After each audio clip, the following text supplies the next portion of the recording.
Hey everyone, welcome to another exciting episode of Family Moments, where we use really cool object lessons that teach the truth about what matters most. Exactly.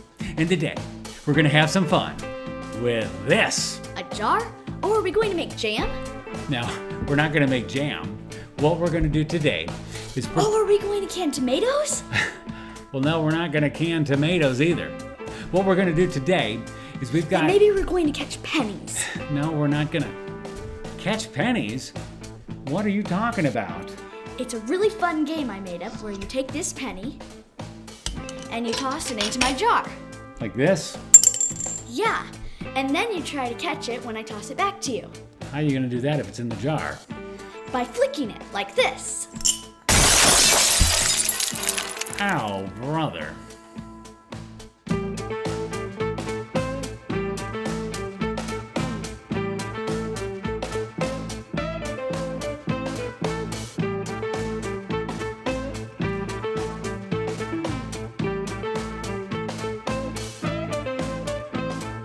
Hey kids, Pastor Robbie here, along with today's special co-host, Ari. Hello. And today, we're going to have some fun talking about jars of clay. Jars of clay? But we were just using glass jars, not jars of clay. I know. Jars of clay were pretty popular back in Bible times, just as glass jars are today. So for today's lesson, we're actually going to use a glass jar. So what do jars have to do with our lesson anyway? Well, let's take a look at today's verse. It comes from 2 Corinthians 4:7, where it says, "But we have this treasure in jars of clay, to show that this all-surpassing power is from God and not from us." So what exactly does that mean? Well, the Apostle Paul wrote this in a letter to the people in the church in a town called Corinth. He was reminding them of the hope they have in Jesus, and he was talking about the beauty of the gospel and how we have a mission to be a light in the darkness. By being a jar of clay? I don't get it. Well, the important part is what's inside the jar. The treasure. Right, the message of Jesus. But why would he put a treasure in a clay jar? Wouldn't it have made more sense to put it in a safe or a locked box or something? Well, I think he used the phrase jars of clay for 3 reasons. First off, clay jars were pretty common back in Bible times. While we mainly use clay jars for plants, they used them for cooking and storing things and toilets. Interesting. Secondly, jars are fragile and can break pretty easily, just like we're fragile as humans. Yeah, my mom broke a bone once. And thirdly, jars of clay are made by hand, and we were molded and shaped by the hand of God. That's pretty crazy. Why would God put such an important treasure inside us if we're so common and fragile? Good question. I think it's because he loves us and wants his light to shine through us. Let me demonstrate this for you with a little object lesson I like to call the Easter jar. And all we're going to need is a mason jar, some white acrylic paint, a sponge paintbrush, some cardstock or construction paper, a black marker, a pair of scissors or an X-Acto knife, a glue stick, some moss or earthy crafty looking grass, some twine, and a little battery-operated tea light. We'll start by painting the inside of our jar with white acrylic paint using this sponge brush. All right, you go ahead and try it too. Yeah, good job.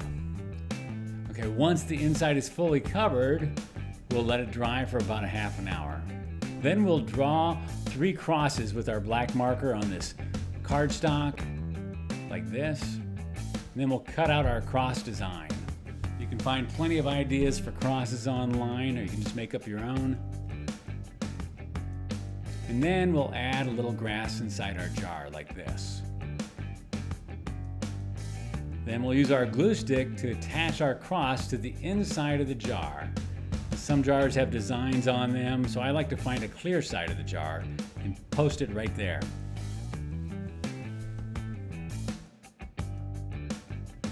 Then we'll add twine around the top of the jar. Turn our light on and put it inside. Screw the lid on top, and voila, we have our Easter jar. Hit the lights. They look beautiful. They sure do. And trust me, if I can do it, anyone can. Let me show you an even easier Easter jar that's a lot of fun and tastier. And all we're gonna do is glue our design on the front, put our ribbon around the lid,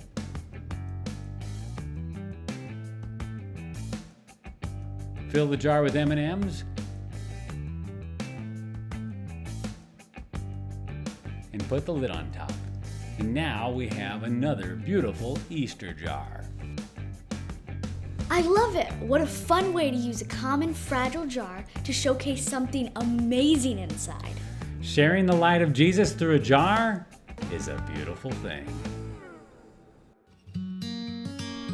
So Ari, what did you learn today? I learned that Paul called us jars of clay because jars were common, fragile, and shaped by hand. Exactly. And the real beauty isn't the jar, but the treasure they hold, the light of Jesus. Very good. Now, you did such a good job with my penny flicking game earlier. I thought I'd make it a little bit more challenging by filling my jar with water, so you can make a little splash if you get the penny inside the jar. Here, give it a try.